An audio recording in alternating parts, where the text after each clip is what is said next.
Broads Media. How ironic is that one of the most exciting games we have seen in a bit of time is when they're missing all these guys. They barely have a bench. Their bench scored 1 point tonight. In what universe do you win a basketball game where 3 guys score all your points and 16 points come from the rest of the crew? Joel Hans Embiid, 41 points. That last shot was ridiculous. By the left corner, are you kidding me? 41, 10 rebounds, 5 assists, and some of these assists were ridiculous. Here he is zipping it through the entire court to Danny Green at the three-point line, and he found Matisse Thybulle with a nice high-low game. Bang, Matisse Thybulle dunks it nice and early. 4 blocks, bringing the intensity on the defensive side as well. And even when he wasn't technically landing things that occur on the stat sheet defensively, his presence is so damn lethal. His presence was so damn ridiculous. And let's be clear here. Joel Embiid taking jumpers was the difference. Joel Embiid took jumpers all night long. This guy has what it takes to be versatile. So when you try and tell me Joel Embiid needs to stop, he can't be taking jumpers, yes, he can.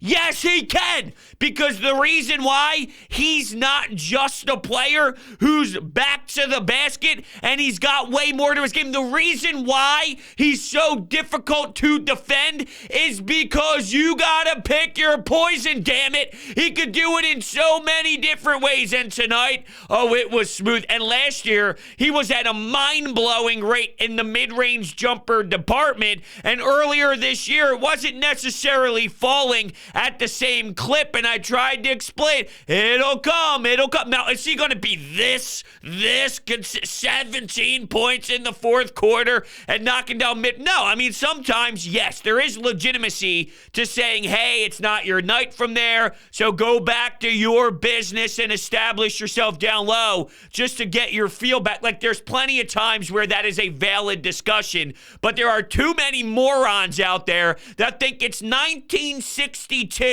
and you're not allowed to play this out. No, you are, because he can do this, okay? This isn't the first time. He can play this way, and it is magnificent to see the execution of this guy late. 17 points in the fourth quarter. He had 10 in the second quarter. It broke down 7-10, 7-17. And that was one of the best performances I've seen. And it's crazy what happens when some of your complimentary pieces actually cash in. You get your life. For example, Danny Green, when you're down 2, he hit that massive three-pointer. What do you know? Things change when guys actually can hit their shots. Matisse Thybulle had a huge, and I mean huge, 3 that he cashed in on.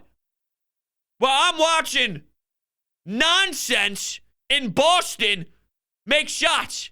Here's Pritchard out there making his shots. How come there's never a guy for the Sixers that can do that? Gabe Vincent the other night in Miami. This dude averages 8 points per game. Well, for Miami, I should say. The game was in Philadelphia.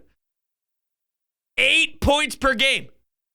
Pritchard, he averages 3 points per game. Someone on Twitter actually had the balls to tweet at me, because I threw this out there. When was the last time the Sixers got that? An example would be an Isaiah Joe actually stepping the hell up. He had 20-plus minutes tonight. He had 1 point. So for the people out there screaming at Doc Rivers saying he's an idiot and he's a dope for not playing Isaiah Joe more minutes, there's a reason why he's not playing more minutes. I mean, he's not accomplishing his goal when he's getting these opportunities. And when you're there and it's limited, you better make the most of it. And he's just not. He's not.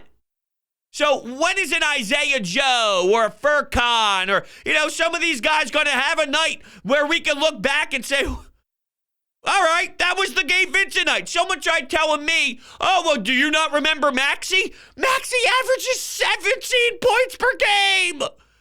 And by the way, Were things a little shaky with some passes out of the double team by Joel Embiid in certain moments? Yes. But because I saw this, and this is what bothers me. Oh, Joel's blowing it again. He took that 1 3-pointer that I didn't love. There was about 7 seconds left on the shot clock. Probably would have liked to go in a different direction there. But there were some ready to go with the Twitter fingers ready. They're ready to pull the trigger on blaming Joel Embiid if they were going to lose when he has 30-plus points and having some turnovers late. They don't have a point guard on the court. They literally don't have a point guard. Do you know how different it is when you have one and you don't? Joel was mind-blowing today. That was beautiful. I loved every single damn moment of it.